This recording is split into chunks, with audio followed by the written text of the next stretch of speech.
कम है, ये मायने नहीं रखते। चाहे जिस देश में क्रांति हुई है उस देश के मात्र 4% लोगों ने क्रांति की, और 4% में 1% जो हार्ड कोर होता है, 1% जो हार्ड कोर होता है। हार्ड कोर का मतलब क्या है?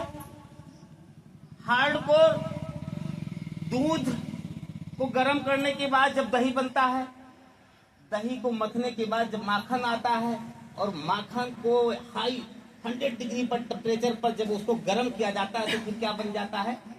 घी। उसे ही हार्ड कोर कहा जाता है। अब घी को परिवर्तित नहीं कर सकते आप। तो 1% जो हार्ड कोर होता है वो जब चलना शुरू करता है और ये प्रण लेकर के कि मैं सही रास्ते पर हूं, ये क्लियर करके, जब ये क्लियर हो जाए, वो की स्थिति ना रह जाए कि मैं सही रास्ते पर हूं या नहीं, और जब 1% वो हार्ड को किसी रास्ते को अपनाता है तो 3% की ओर फॉलोअर उसके साथ चलते हैं। और जिस भी दुनिया में, चाहे आप किसी भी देश का परिवर्तन देख लीजिए, क्रांति देख लीजिए, उस देश में अगर परिवर्तन हुआ तो उस देश के मात्र 4% लोगों ने किया। बहुत आभार व्यक्त करता हूं वर्मा जी का कि आप पिछले वर्ष भी हम लोगों को बुलाया था यहाँ, और इस अशोक विजयदशमी पर, जो धम्म विजयदशमी के नाम से जानी जाती है, विजयदशमी हमारी नहीं, हमारी धम्म विजयदशमी है। कलिंग युद्ध के बाद विजय तलवार से नहीं मिली थी, किससे मिली थी? धम्म से मिली थी। और ये बिहार पाटलिपुत्र से लेकर अफगानिस्तान तक जिसकी तलवार के सामने कोई टिकने का साहस नहीं रखता था, सम्राट अशोक, कलिंग युद्ध के बाद तलवार से नहीं जीत पाया छोटे से देश उड़ीसा को, जिसे कलिंग कहा जाता है। छोटा सा देश, वो चक्रवर्ती सम्राट जिसे उड़ीसा कहा जाता है, पहले वो कलिंग देश था, उसे वो तलवार के बल पर नहीं जीत पाया। जिसकी तलवार की चपलता पाटलिपुत्र पटना से लेकर अफगानिस्तान तक कोई सम्राट साहस नहीं कर सकता था टिकने के लिए, वो कलिंग को नहीं जीत पाता है। तो क्या करता है? इसी दिन शस्त्र त्याग करके और बुद्ध की शरण में आ जाता है, शस्त्र त्याग करता है, बुद्धम शरणम गच्छाम करता है, धम्मं शरणम गच्छाम करता है, संघं शरणम गच्छाम करता है। इसलिए मित्रों, जब वह धम्मं शरणं गच्छाम करता है, बुद्धं शरणं गच्छाम करता है, संघं शरणं गच्छाम करता है, तो वही कलिंग देश उसका नतमस्तक हो जाता है, अपना राजा, अपना सम्राट स्वीकार कर लेता है। इसलिए मित्रों, तलवार की विजय नहीं, ये विजयदशमी नहीं, ये अशोक धम्म विजयदशमी है।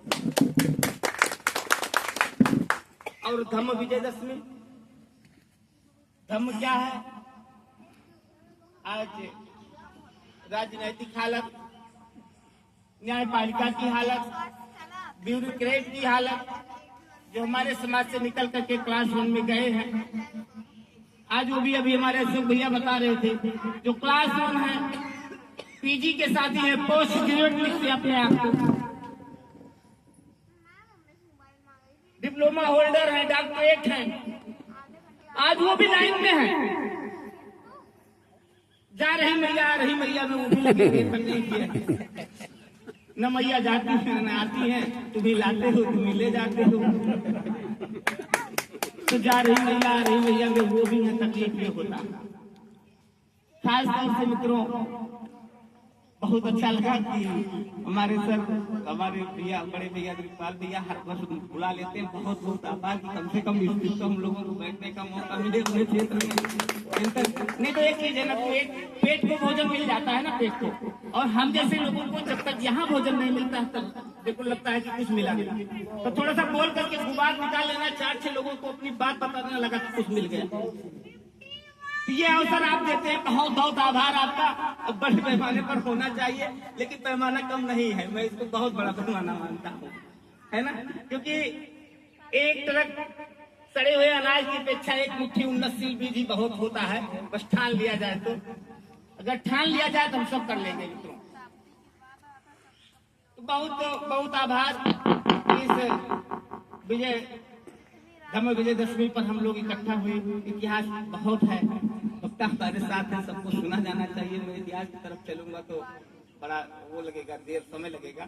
मित्रों इतना सा कहूंगा कि जैसे हम लोगों के बारे में कहा जाता है या हमारी SC ST OBC के बारे में कहा जाता है, इस चौथे वर्ण के बारे में कहा जाता है, ये सब कुछ तो कर लेते हैं भाई। चैलेंज है, हम लोग बहुत जगह कैडर कैंपों में ऐसे पढ़ाते समय चैलेंज करते हैं कि अगर 5वें तल्ले पर एक बोरी सीमेंट चढ़ाना होगा तो इसी वर्ग का आदमी चढ़ाएगा। अगर इस एरिया में 5000 बीघा धान की कटाई करना होगा तो उसमें एंटीना की एक भी माई बहन नहीं आएगी, कि आएगी? अब तो फिलहाल मशीनों का युग आ गया है, फिर भी मैं कहूंगा कि मेरी माताएं बहनें ही हंसिया चलाती हैं, खुरपा चलाती हैं, जो भी काम होता है कठिन से कठिन और सरल से सरल हमारे घर के लोग कर लेते हैं। और कठिन से कठिन काम करने में ये बहुत तेज है, लेकिन जो सरल काम है, जो करना चाहिए उसको ना कर सको तो ना करो, लेकिन जो नहीं करना चाहिए उस पर पाबंदी लगा लो। जो करना चाहिए, मुझे ये करना चाहिए, मुझे वो करना चाहिए, ना कर सको तो ना करो, लेकिन जो परहेज की चीजें हैं, जो नहीं करना चाहिए, अगर उधर हमारा मन चला जाता है कि कम से कम हम बहुत बढ़ावा देने के लिए कार्यक्रम नहीं कर पा रहे, मत करो। सपोर्ट करने की तरफ आप मत छोड़ो, जो ना करने वाली चीजें हैं उसको मत करो। तो हम सब करने जानते हैं, हम सब करना जानते भी हैं। हमारा चाहे वो पंजाब का क्षेत्र हो, चाहे गुजरात की इंडस्ट्रियां हो, सारे क्षेत्रों में हमारे शेड्यूल कास्ट और SC ST OBC के लोगों को निकाल दो, ना गुजरात चलेगा ना पंजाब चलेगा। क्या नहीं चलेगा? चलेगी? नहीं चलेगा। तो इनसे ये सब हो जाता है, एक बात नहीं हो पाती। वो सब जान रहे हैं, ऐसे आप पहले जानते कि वो बात इनसे नहीं हो पाती। ये आदत से मजबूत हैं कि मजबूर हैं, समझ में नहीं आता। आदत से मजबूत हो गए हैं कि आदत से मजबूर हैं?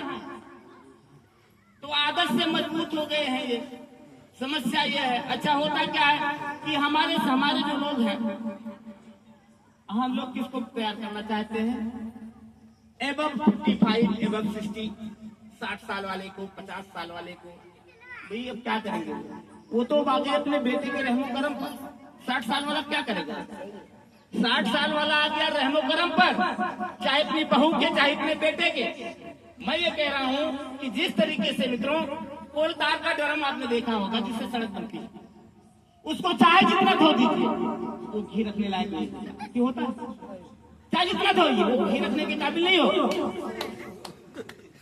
उसी तरीके से ये जो हम लोग हमारी उम्र के, मैं भी 51 का हो गया, 25 साल मुझे कैडर देते हो गया,